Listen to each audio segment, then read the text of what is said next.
Hey, ¿qué se dice pues mis bisontes? El día de hoy vamos a ver un caso de F2L. Este caso de F2L lo vimos en el anterior video de los 5 consejos de Timon Kolaczynski y me ha surgido la curiosidad de ver cómo otros speedcubers hacen este F2L. Vamos a ver cómo lo realiza Timon Kolaczynski, Felix Sendex, JSCuber y G-Perm. Al final del video les voy a mostrar el algoritmo que utiliza el Friki, un algoritmo totalmente diferente al de estos 4 speedcubers. Y nada, mis fieras, denle like si les está gustando este tipo de contenido para hacer más videos sobre F2L. Suscríbanse, ya casi somos 5000 peludos en este canal. Pronto habrá un sorteo de 5 cubos. Y nada, mis perritos, vamos.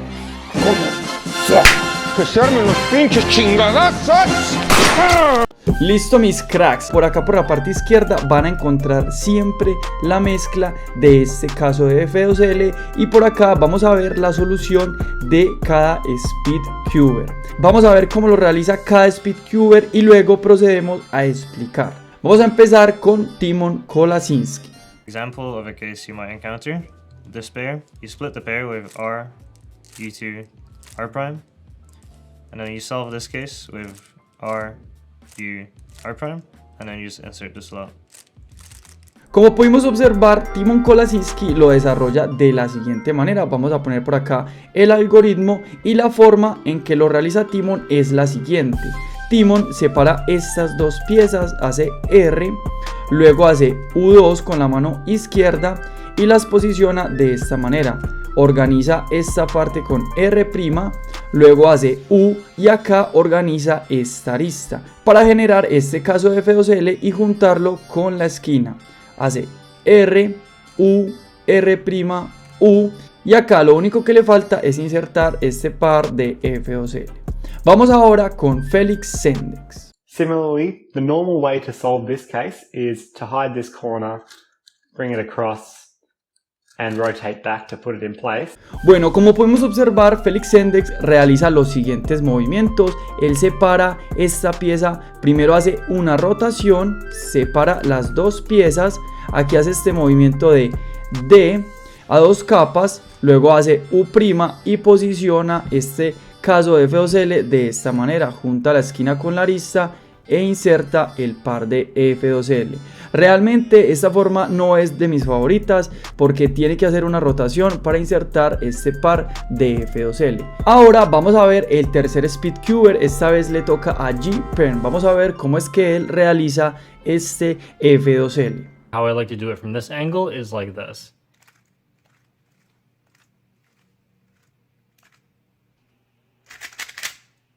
Como pudimos observar, G-Perm utiliza estos movimientos de la capa del medio para realizar este F2L. Primero hace una M, luego hace U, L, F', L', U' y por último termina con una M'. Esta forma que utilizó G-Perm la verdad me gusta, puesto que hay que utilizar movimientos de M y no hay que rotar como lo hizo Felix Sendex. La verdad es un buen algoritmo y se hace en tan solo 7 movimientos. Vamos ahora con JSCuber.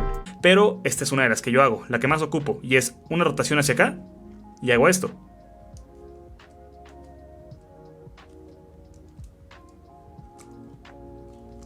Aquí está el par hecho y lo meto así.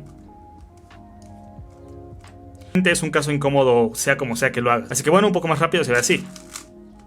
Como pudimos observar, JSCuber lo hace desde esta posición. Identifica el par, rota y lo soluciona de la siguiente manera. Hace R2, F, un sledgehammer, termina con el F2L en esta parte y luego lo inserta en la parte de atrás. Realmente es un buen algoritmo, pero para mí la pega de este algoritmo es que hay que rotar. Pienso que acá se pierde tiempo en rotar. Por ahora me gusta mucho la forma de Timon Kolaczynski y la forma de G-Perm, puesto que no hay que rotar. Ahora vamos a ver cómo es que lo realiza el Friki. Ahora vamos a ver cómo es que yo lo realizo. Esta es una forma totalmente diferente a la de estos 4 speedcubers. Es una forma en la cual no hay que rotar, no hay que utilizar movimientos de la capa de en medio. Ya ustedes deciden cuál es el algoritmo que más les gusta para solucionar de una forma óptima este F2L. La solución que utilizo yo es la siguiente. Luego de identificar el par de F2L, hacemos los siguientes movimientos. Tenemos las manos en esta posición, hacemos R', D', R, U', R', D, y acá lo único que falta es hacer R, ponemos el F2L en esta posición y por último lo insertamos. U, R, U', R'. Ahí tendríamos como yo lo soluciono. La verdad me parece una forma muy fácil de solucionarlo. No hay que rotar, eso sí, hay que utilizar movimientos de la capa inferior. Mis perritos, espero les haya gustado mucho este video. Como pudieron observar, fueron 5 formas de realizar este caso de F2L. Déjenme en los comentarios si quieren ver un nuevo F2L, cuál es el F2L que están intentando aprender o que les gustaría saber cómo lo realizan estos cracks, y ver cuál es la mejor forma de solucionar este caso de F2L. Nada, mis fieras, suscríbanse, la buena, la re buena, se cuida, se bañan. Los quiero mucho, bye. Mis perritos. Chao.